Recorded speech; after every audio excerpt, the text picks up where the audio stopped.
I knew a couple of heroes that sat on their legs to get a better seating so they can get down and do better hollowing. And well, they wore it band. It's nice, you know. No, you know, that's the weird thing about hollowing. Um, it's amazing how dangerous it is if you don't know what you're getting into. And you see a lot of people making their own tools, and you see that gooseneck with the cutter, you know, way far to the left of the center of the handle, you know, the center of the bar stock going into the handle. And it's like, oh my God, you know, you're going to get, you're going to get hurt. You are. And there's a trick to learning how to hollow, folks, and it might sound dumb because it might be dumb. Um, Take a piece of unfamiliar wood. I don't want to ever use the term scrap wood, but block up something that you're not absolutely happy with. Get it round on the outside, and then go over to your bandsaw and take a chunk off the side, just a slice off the side of it, so you can see what's happening down inside the piece as you turn it. Two things. As you turn it, you're going to watch how that cutter cuts and where it cuts. And number two, it's going to help you get the shavings out because if you don't understand, whatever you cut has to leave out of the hole that your cutter goes in. So if you're taking big chunks and you got a little bitty hole, you're going to generate a lot of heat, a lot of swelling in a, I think they call it a bind or a break. It's going to stop or tear the piece up or tear you up. But I went to a great demonstration at AAW maybe 15 years ago, 18 years ago, and the guy had a nice piece, and he took out a little handsaw, took a slice off the side of it, and with the rotten cameras they had at that time, um, managed to see how that cutter cut and where it cut, and how Dane was talking about, getting too far out. This guy was talking about if you get too far, tool height over tool rest, if you go up too high or you go down too low, the difference that the cutter is making when it's impacting the wood into where it's not slicing, it's either plowing or scraping. And there's a happy medium there where the slice is. And then you'll also see that we can see it there. He didn't have his cutter ground horizontal. When the tip of his cutter had a little bit of a break on it. And I said, how much of a break? And the guy said, not about that much. Um, all he did was keep it from getting a flat to get an angled cut, because we all know that angled cut's going to be a little bit smoother. And in a room that was waiting for a real big name demo to come in afterwards, this guy had more teaching than a big name artist ever would, because he showed us how it actually worked. And that's what I'm looking for here. Anybody else up this evening? It's open. Come on, talk. Do it. I have a couple homemade tools. All right, we can do that for you. Go ahead, please. So the first one here, this is a 1 millimeter parting tool that was made with an industrial bandsaw blade. And this material on the sides is old washroom stall type material. It's like a rubbery Kevlar type material, and I riveted it through the bandsaw blade to give me structure in the handle. Okay. Very nice. These are a few hollowing tools for miniatures. They can also be used as captive ring tools on goblets or spindle work. These were made out of set of old Allen keys I had lying around the shop. So I have 3 right-handed scrapers of round, pointed, and ground on both sides. And then I have some left-sided ones that are sort of round scrapers to also help in the process of making captive rings. The ferrules, sorry, the ferrules I used are old ski poles. And the wood was just sort of scrap wood I had lying around. I mean, all the small bits and pieces don't necessarily need to be scrap wood, but I sort of try and use everything except for the little bits. And even if I need to use the little bits, I'll laminate them together or epoxy them together somehow. Thank you. That's nice. Thank We you. call you key wrenches. We call them Allen wrenches in America. Yeah, Allen keys, we call them up here. Thank you, sir. Appreciate I got that. one I was working on the other day, and I took a piece of 1.5 inch by 3/8 steel, and Oh, sweet. I cut it out with a hole saw. Can y'all see this? Yep. Okay. And it worked. I wanted a lot of metal back here on the tool rest where I didn't get that kick. And so I see that this is probably it's about 3/8 in diameter. I don't know what is millimeter. And I feel like I need a smaller cutter on the end. It's really grabby, really wants to take off a lot of wood. And I think if it'll be better if I go down to a smaller cutter, about an 8 millimeter. But You could heat that up and then twist that out, put it more in line with the center line of your tool, and it probably won't grab as much. That's what I was talking about earlier. Okay, you may have that may be right. See, I lined up with the edge here. I thought if I didn't get past this, I would be okay. Yeah, you want to be in the center line of your handle. Okay. I didn't even think about that.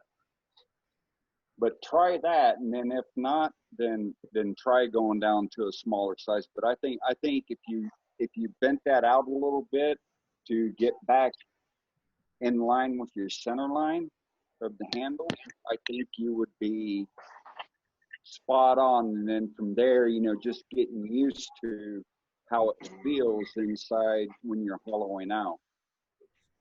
I'll I take think it that's a great idea.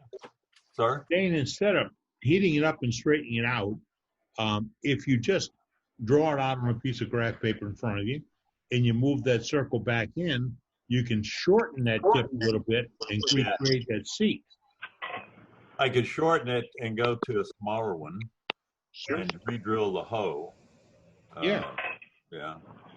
Oh, yeah, I didn't see the drill mark through just now. Okay. Yeah.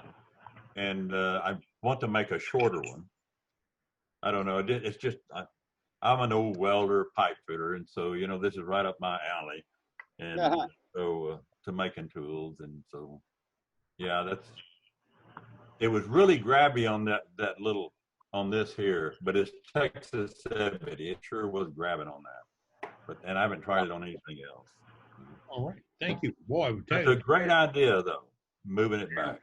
Sharing a lot of ideas and a lot of cautions. They also have negative rate carbides that you could use. Yeah, put that cutter on an angle. Jimmy Clues puts his on a 22.5-degree angle, but he uses the cup cutter, the cup carbide. Right.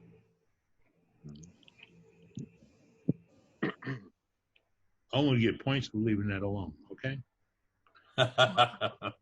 Eddie, I've got a couple. This is Dan Douthit. I've got a couple tools here I made also. All right, Dan, I think I can get you up here. Go ahead and keep going, sir. Okay, I started out with a Sorby chatter tool, and they came with a cutter tip, and I had the idea of making separate handles for the different cutters. So I got a handle made out of ash, got some copper Palmer coupling here for the ferrule, piece of 1/2-inch stock from Ace Hardware, and high-speed steel cutters.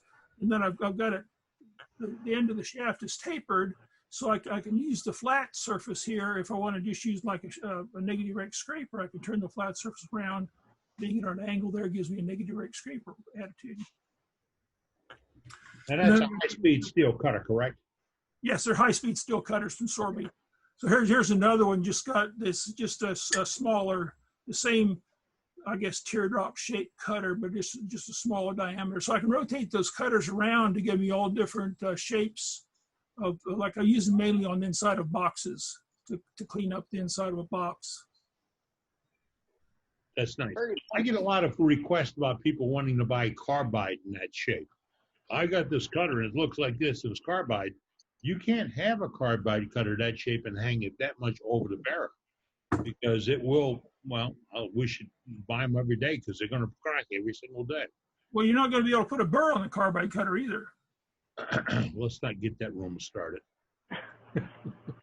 Well, Eddie, I agree. what, I want to give you guys my address and you can send me some of these tools because I'm not even there yet. I'm hollowing, but not like that. All right, So- we have a chat. We have a chat screen for that. Say please. You got to put please, and then it works. I don't have the chat on here yet, but Alice I'm. in Wonderland. Say Pardon? again. Janice, have you ever watched Alice in Wonderland? Yes, sir. So you remember going down that black tunnel? Oh yeah, I'm down it. Where you're at.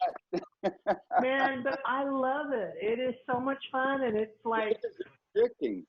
like I said, I'm a newbie, but it's like creating something out of nothing, out of a piece of wood that you find wherever, and Right, it and is your mind. definitely contagious or addicting. It is, and it's a good way to while away your time, and Oh, yeah. whatever you make, somebody wants it. I found that out. I first started making Christmas trees, and I gave them away for family. And then I had somebody that found out I made them, and she bought 5 of them from me. Whatever I had left over, she bought them. Yeah, it's nice.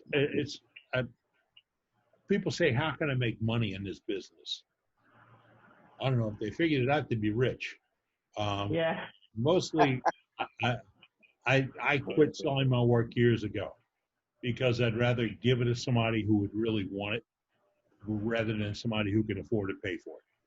That's how that's a mental turn I took, and I'm happy with it. I don't need to go back and same thing. If you learn how to turn pens, everybody in the world will use a pen.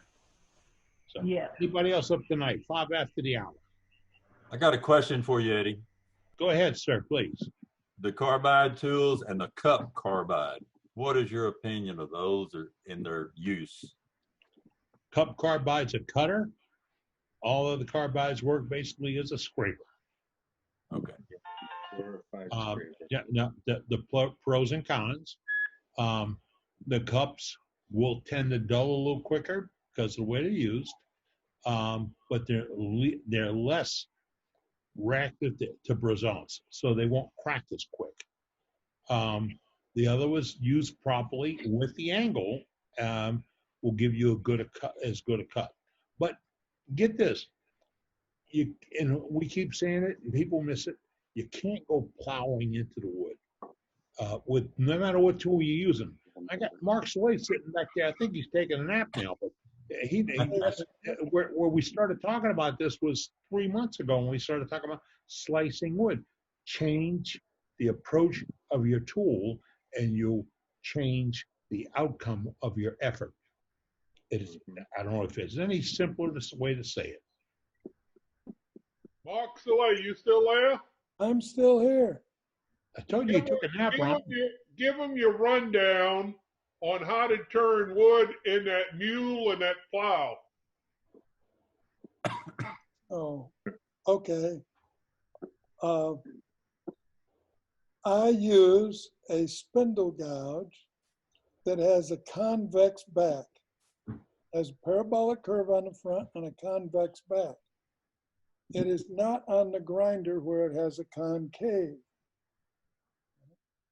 So I can use the entire parabolic curve at the top of that tool to slice. And the only metal on the tool is 128th of an inch that will ever touch the wood. The rest is all breakaway, so there's no resistance. Right? And when a horse pulls a plow, right, the point of the plow goes in the dirt first. The curve of the plow lifts and rolls tons of dirt every day. Right? The only thing that the farmer does, he holds the sideboard and on the edge of the furrow, and he steers the plow as a wood turner. Right? The point of your tool, be it a bowl gouge or a spindle gouge or a roughing gouge, has to go and touch the wood first. When it touches the wood first, then the curvature of the tool will lift and curl the wood out of the way. My only job as a wood turner is to hold and guide my tool, where the point is acting first. And if you always have that point touching the wood first and creating the cut, it is almost impossible to have a catch, Right. unless you violate the east-west rule. You're slicing it instead of plowing it.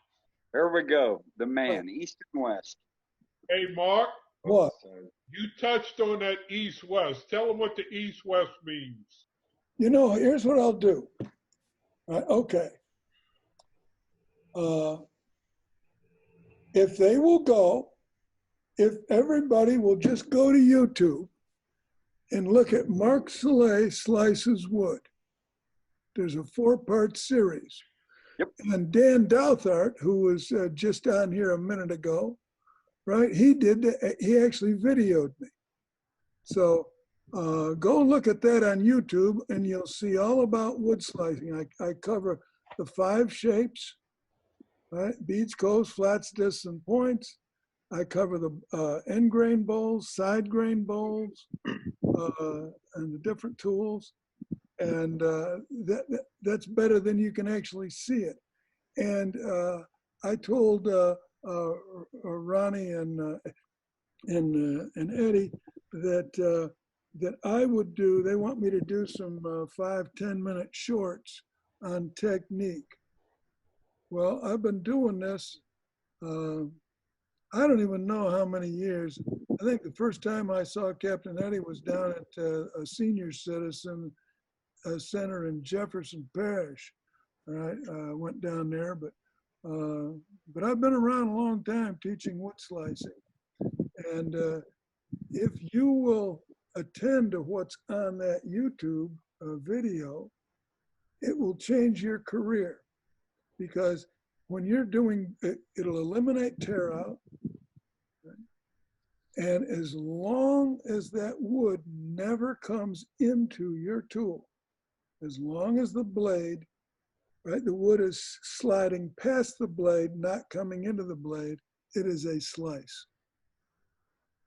And there's a lot of demos that I do with the clubs, right, where I use the tools, right, and I finish the piece and I pass it around, right, and did anybody notice anything unusual? I never used sandpaper.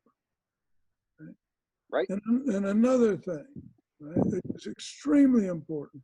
Everybody who's seen my demos and been to my workshops, what do? We put a piece of wood on the lathe, we turn it, we sand it, we finish it, and I defy anybody in the room ever to find a scratch on my piece of work. And there's simple tricks to that. I'm self-taught, and I discovered your video series about 4 months ago. And your one bowl gouge where you have the slice in the center, where you ground out the traditional gouge and made it similar to a double-ended skew. It's a double razor blade. You're right. Yes, sir. And so I did my first traditional gouge like at about, I don't know, 7, 8 years ago, maybe. And then I was watching, and so like I said, 4 months ago, I discovered your videos and I was watching, and then I was like, oh my God, I'm doing something right. Well, that's just for a finish cut. Everything else. Yeah, that's And, just for a finish cut. and it was just amazing to, my dad was a machinist. So I would sit back and I would just watch, you know, how he would do whatever to metal, but he couldn't do shit with wood. And of course, unfortunately, he's not with us anymore. And, you know, and so now here I am, you know, 14 years later, you know, in my wood turning experience. And, you know, so you know, like I said, you know, so I saw your videos and I'm like, oh, I've been doing all right. And yeah, you're the man, and I recommend you all the time online. Yeah, and it's really awesome.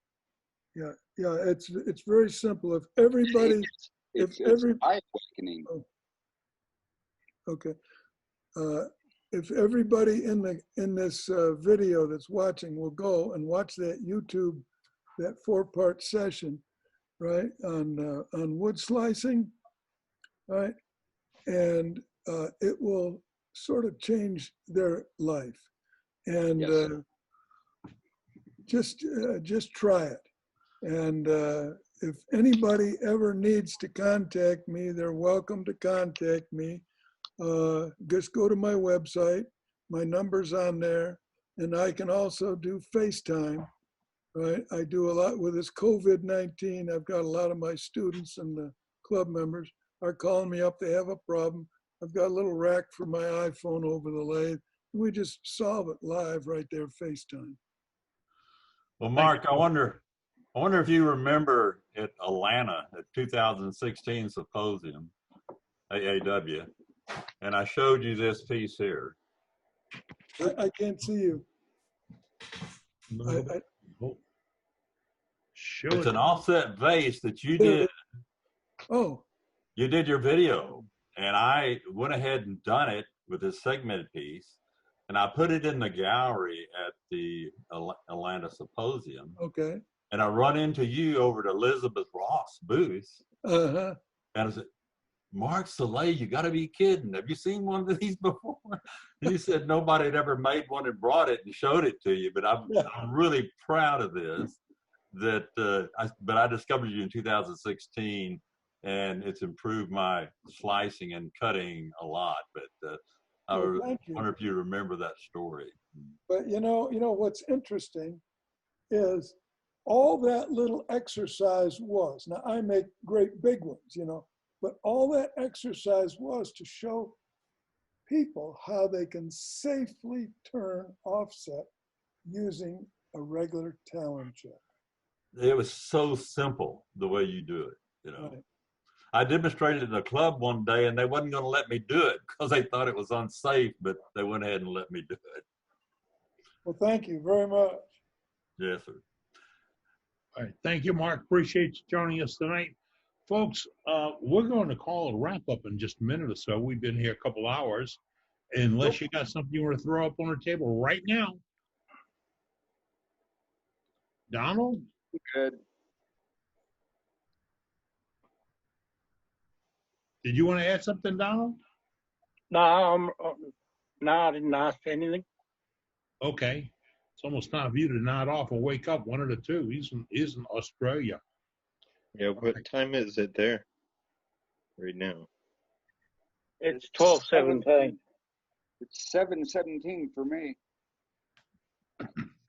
I got one more question for Mark, Eddie. 10:17. All right, who's got it? Who's got it? I do, Joaquin. Hey, Mark, in one of your videos, you said never to use the triple E on the bell system. Do you only use the white diamond and the wax? Because the grid in it is on the Beal system, right? Once you have sanded your work to 800 random orbit. Okay. If you go back to that triple E, you're going to put huge scratches back in your work. Amen. Yeah. Huge. And now the white diamond, right, is basically made for lacquer finishes, but you can use it on acrylic also. But the Vonex, right, that Skip Wilbur, he was the president of the Mid-South Woodturners in Memphis. He introduced me to that stuff years ago. And it's made in Germany, but it actually, it's a darker substance. But if you have like a dark walnut or something like that, you can polish that up and you don't see all that white goo in the cracks, you know, or the grain of the wood. And if you're gonna, and it's made specifically in Germany to polish acrylic plastic. So if you're finishing something with the super glue, like I do, right? The one coat, wipe on, wipe off. Yeah. Then you never sand again. You just buff it with that Vonex, right? That's true. Yeah. It's over. It is over, right? And then if you want to put a little Renaissance wax or kiwi shoe polish or something on top, fine. But the Vonex actually works out to be about, I think it's 1,500 grit, the little rouge and that's in there. You know? But that combination, once you have sanded your wood to that 800 random orbit, don't ever put the triple E. You could do the white diamond or you could do Vonex, but don't ever put the triple E back on you. You're going backwards. Okay. The only time that you would ever use triple E is if you're sanding to like 400 grit, then the triple E will take out the 400 grit scratches. And if you're not going to use any finish, you know, you can just do the triple E, the white diamond, and the Beal, and the wax, you know, carnauba wax, and you can finish your raw wood that way. But and then that Vonex stuff, I mean, you take your oily wood, your rosewood, your cocobolas, your the African blackwood. I don't put any finish on it. Just use that Vonex, and you will not believe it. You will not believe it. It is unreal. And I even take my finials when I'm turning Gaboon Ebony finial. I take that little fine finial and I put it right on the buffing wheel. Yes. Right. You got to be very gentle with it, but again, once you slice that wood, right, and you just buff it, right, it is just wonderful. Anyway, here's Eddie. I'll do some, you wanted me to do some little 10-minute things. I'll do some 10-minute little technical things that you can post, or we can share some night or something. Or I can put I don't know how you do it, but if I put my iPhone above my lathe on my little rack, I can do a 5-minute demo right on my just like Dane did a little while ago. Steve did it for us a couple of weeks ago. It's all possible, folks. I can do all that. You guys ask me something, you know, and I'll do it. If they want to see this wood slicing technique, but most of it's on that video. Mark Soleil on wood slicing on YouTube. Okay. Thank you, Mark. Vonex. Thank you. Mark, can you spell what that Vonex? I don't know. I don't know what that is. Can you see it? Can you look? Higher. No higher. All right. I've got your wrong screen up. Hold on. I'm getting back to him again. Steve, you have to get it from Mark now. He's the one that sells it. Well, I import it. They don't sell it in the United States. I import it from England. But I can, I think, Ronnie, you just got some. And all the Parfix products, right? That's what Parfix looks like. Let me get it's too shiny. There you go. Yeah. That's 34. They make 4 different viscosities. And then you can just put this Vonex on a regular white diamond wheel, right? But you know, clean your wheel off before you put it on there, or I'll just send you a separate one. I keep usually about 50 of them on hand here because people are always want me to send it to them after they see my video. If you go to YouTube, look up Mark Soleil finishes wood with Parfix 3408. You see how simple it is. Okay. Right? That's Hey, the Mark. only Vonex. thing I use, Mark. Just call me if you call me, After whatever, the meeting I'll here. send you the Vonex. Okay. I had a question. I couldn't catch it. Say it again. I said, The Vonex. Yeah, Is all the Vonex a buffing compound or Yeah, it is it a wax finish? no, it is a buffing compound. It's for buffing out acrylic plastics, Okay, I missed that part. Thanks. but it works wonderful because your super glue, right, is acrylic. Right. Yep, And it works a lot. Yeah. It's a secret we don't want to get around. Okay. liquid. Okay. All right. Anybody else this evening, folks? No, sir, Eddie. I'm going to call Mark after we hang up here, but I'm good. I'm good. It was a Alright. great meeting. I appreciate everybody coming out tonight. A Appreciate lot your of time. input, a lot of sharing tonight, a lot of tips, tricks, ideas, and remember, we collect them. Send them to us. And if you haven't hit it yet, press the button that says Save Chat, because a lot of our folks put them in. I got to react to one of our guys, one of our members, guys, gals, whatever, has asked me, can we get a bleeper button? So if you say something off color, I can bleep it out. Well, the magic of a computer. It'd be long gone before I'd get to that button. So I'll put a button on, but it won't work. But we remember the rules. Rule number 1, we're going to be civil. Rule number 2, we're going to be nice. Rule number 3, we're going to be nice and civil. So I don't think we need any more than that. But don't make me put a button on. For goodness sake. I don't think there's anything for bleeping. I have a question for everybody. You don't want to said it. Well, maybe, but at the same time, It was a great night. I have a question for everybody, Eddie. Go ahead, Ronnie. Where are y'all getting this apparatus to hold your iPhones at the lathe? Amazon. Amazon. And what do you Amazon. call it? What are you looking for? It Can anybody says put the cell link? phone mount gimbal or a cell phone tripod. So I want to get that apparatus. Can you give me a link? Dane, I'll email you the link There's from one. where I bought mine at Amazon. Ronnie, I'll get you the same thing. That'd be great. That'll work. I just bought one right here. There it is. Yep.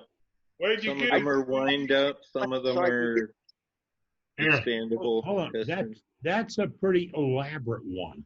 Well, I've got it on a flex arm. Okay, yeah, because I have one here. Get this, the tripod and the adapter was $22.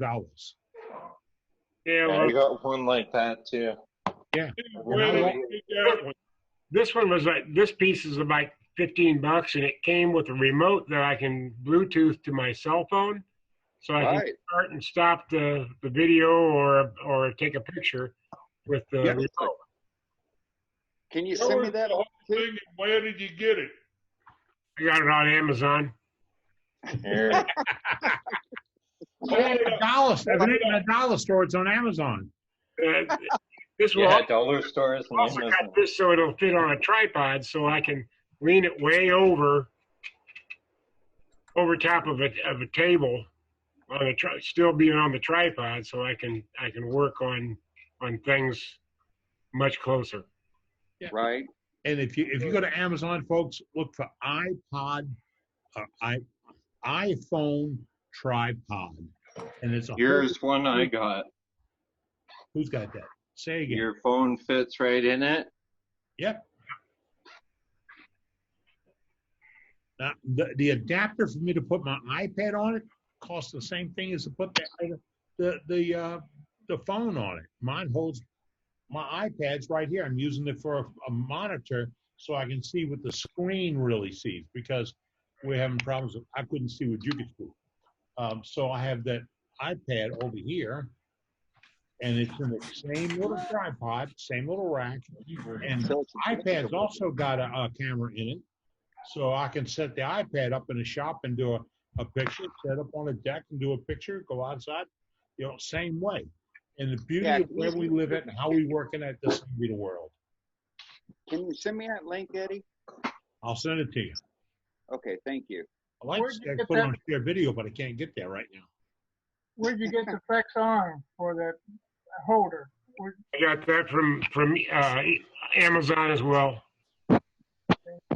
Just has to have a 1/4 20 thread male and 1/4 20 thread female in order to make the adjustment because your tripod's a 1/4 20 stud and your bracket is a 1/4 20 stud. So that's all you need. You don't run any wires through it. That's the magic of wizardry. I have that little remote. Somebody gave me one for a present. It's nice. A technical question. Go ahead. So I'm on an iPhone. I was trying to save the chat. Yeah, Does you anybody know how to can't do on that? an iPhone or an Android phone. You have to be on a laptop to save the chat. Yeah. Unfortunately. Darn it. I can't even save it on my iPad either. Is it, Janice asked me if I could email the chat to her, save it, email it, but I can't. Hey, Donald actually emailed it to me, so I think I'm good. Thanks, Jason. I appreciate it. All right. Well, see if he can email it to me too. There's a lot of good information on there. Oh, it's great. Yeah, maybe send it to Eddie and Eddie can send it to all of us. That would be great. Yeah. That would be awesome. I'm going to beat the drum a little bit here. When we do have our website up and rolling, this can go to the website. Yeah. That would be cool too. The reason it's not up is partially me. I just hadn't been able to get some of the things working, but I got a great team of folks. I mean, not team. They're all out of here tonight. I mean, my co-host team, we had guys jump in from foreign countries, if England's foreign. And I thought they'd jump back on me for that one. But it's all teamwork. Yes, sir. Australia as well. Australia. That's right. And Canada. Yes, Australia, where they sent the criminals. I'm not fighting on that one. It's after they kicked them out of America. That's right. And we came here after they kicked them out of England. All right. We can't wait. We're getting political. We gotta leave this alone. All right. It's 9:30, folks. I want to thank each and every one of y'all for being part of this program today. I think we had a good evening. I will upload it to the web.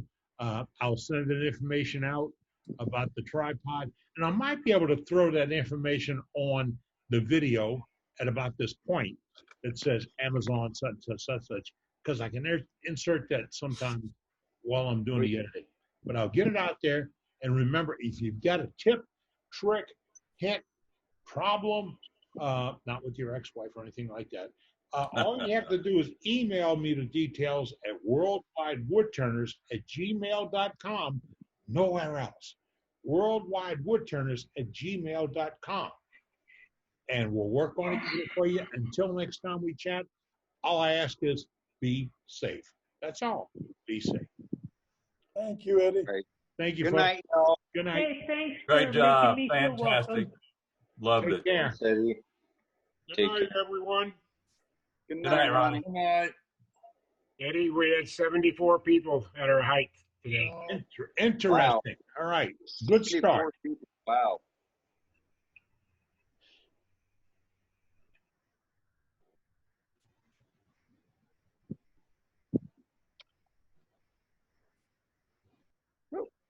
I'll leave this open for a few more minutes to see if somebody's downloading the chat, because if I close it, you can't get to it.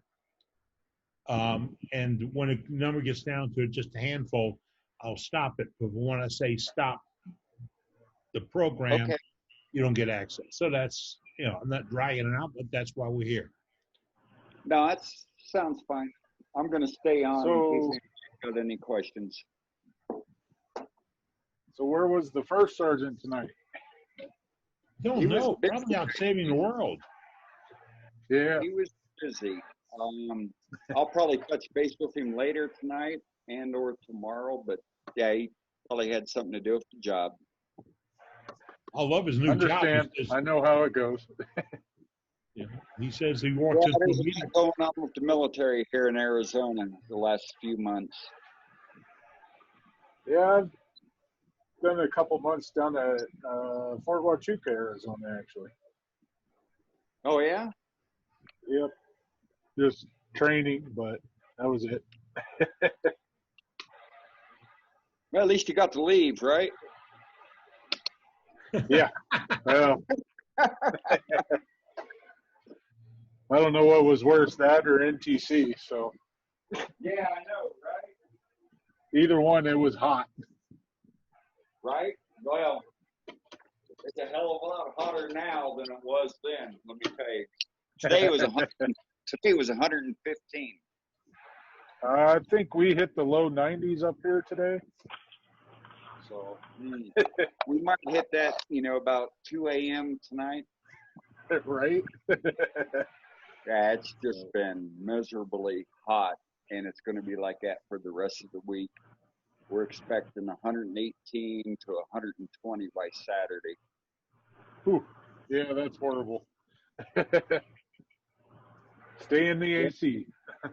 Inside my shop, so it's the attached garage. That's my shop, so it's about, I don't know, probably 120, 130 right now. Yep. Got to get me a bigger fan.